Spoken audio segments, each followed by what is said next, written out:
മതസൗഹാർദ്ദ വേദിയായി അമരാവതി പള്ളി പരിസരം. പെരുന്നാൾ നമസ്കാരം കഴിഞ്ഞിറങ്ങിയ വിശ്വാസികൾക്ക് ശ്രീ കാർത്തികേയ ക്ഷേത്ര ഭാരവാഹികൾ ചായയും പലഹാരവും നൽകി.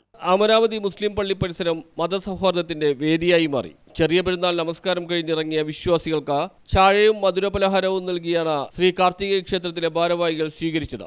ഇത് നാടിന് ഒരു മാതൃകയായി മാറി. വിശ്വാസികൾ പുറത്തേക്കിറങ്ങിയപ്പോൾ തന്നെ ചെറിയ പെരുന്നാൾ ആശംസകൾ നേരാൻ ക്ഷേത്ര ഭാരവാഹികൾ വിശ്വാസികളുടെ അടുത്തെത്തി. തുടർന്നാണ് ചായയും മധുരപലഹാരവും വിതരണം ചെയ്തത്. ഇത് നാടിന് തന്നെ മാതൃകയായി മാറട്ടെ എന്ന് അമരാവതി പള്ളി ഖത്തീബ് പറഞ്ഞു. ശ്രീ കാർത്തികേയ ക്ഷേത്ര ഭാരവാഹികളായ K Ajesh, union secretary Shane Kuttungal, ക്ഷേത്രത്തിന്റെ SNDPയുടെ ചുമതലക്കാരൻ AB ഗിരീഷ് ശർക്കൽ, S ഗോപാലൻ, മുരളീധരൻ, സതീഷ് തുടങ്ങിയവർ നേതൃത്വം നൽകി. എല്ലാവർക്കും പെരുന്നാൾ ആശംസകൾ നേർന്നാണ് ക്ഷേത്ര ഭാരവാഹികൾ മടങ്ങിയത്.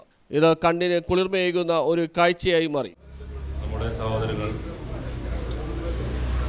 ഇവിടെ ഇന്ന് എത്തിച്ചേർന്നിട്ട് നമ്മുടെ എല്ലാവരും വിശ്വാസികളെല്ലാവരും പെരുന്നാൾ നിസ്കാരത്തിന് വേണ്ടി അതിൻ്റെ സന്തോഷത്തിന് വേണ്ടി നമ്മളോടുകൂടെ ആ സന്തോഷത്തിൽ പങ്കെടുക്കുന്നതിന് വേണ്ടി നമ്മുടെ പ്രിയപ്പെട്ട സഹോദരങ്ങൾ, സമയവാസികളായ സഹോദരങ്ങൾ ഇവിടെ എത്തിച്ചേർന്നിട്ടുണ്ട്. അവർ പ്രത്യേകമായ ചായയും അതുപോലെ തന്നെ പലഹാരങ്ങളൊക്കെ അവരുടെ ആ സ്നേഹപ്രകടനം വലിയ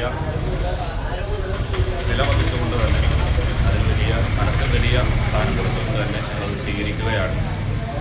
സർവശക്തനായ റബ്ബ്, സർവശക്തനായ ദൈവം അവരുടെ ആ സ്നേഹപ്രകടനങ്ങൾ സ്വീകരിക്കട്ടെ, അതിനർത്ഥമായ ഫലം നൽകട്ടെ, എല്ലാവിധ നന്മകളും അവർക്ക് ചെയ്യട്ടെ എന്ന് ആശംസയായി പ്രാർത്ഥിക്കുന്നു.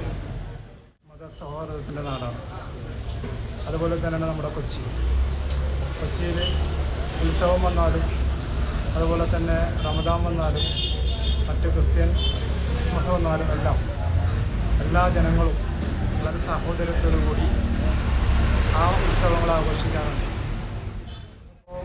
News bureau, fort Kochi.